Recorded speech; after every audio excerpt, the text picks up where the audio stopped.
Hello. Today we're going to discuss a very interesting and fascinating topic that has to do with finding life in other planets. So, what would you say if scientists said today that they found bacteria in Mars or another planet like Neptune or, the old planet Pluto, which is not a planet anymore, but it could still have some bacteria or some type of life? What would you say? Would you say that this is really life or not?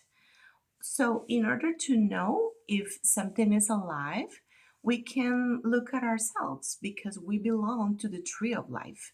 We belong to the domain that is called Eucania. And so we are alive because we have two main characteristics. We grow and we can reproduce. But are those two characteristics enough for us to be considered alive?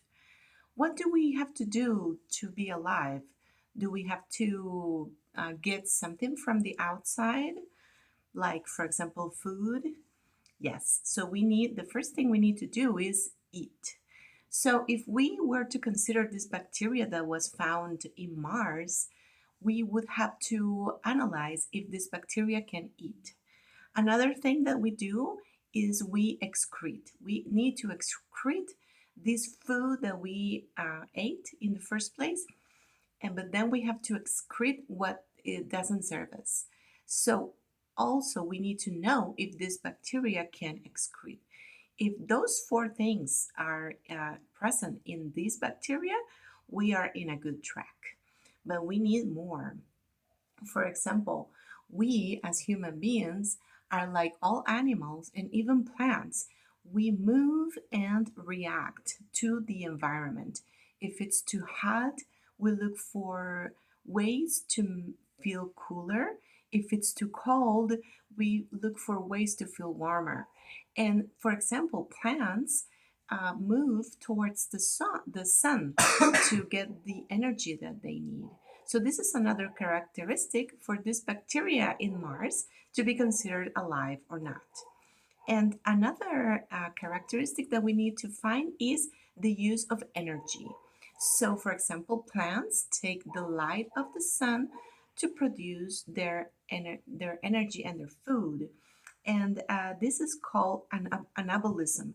Is the metabolism that we use to take the energy and get the protein, the lipids, the carbohydrates, and all of these types of substances that the body needs to be alive.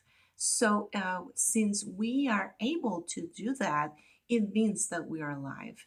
And so, scientists would have to know if this bacteria from outer space is actually alive or not. And another way to find out is to sense the internal signs that our body gives us. So, for example, if we're hungry, then this means that we are alive. If I'm hungry, it means that my body is asking for more energy, and so I need to get it from food. If I am tired, I need to sleep. That's another physiological procedure that happens in our body. And finally, homeostasis, and this is grow and change. So, finally, to sum up, bacteria from outer space need to have all of these processes within them to be considered alive or not. And even when they are so small, it doesn't mean that they are not alive. They comply with all of these characteristics, and so it would be a very great discovery.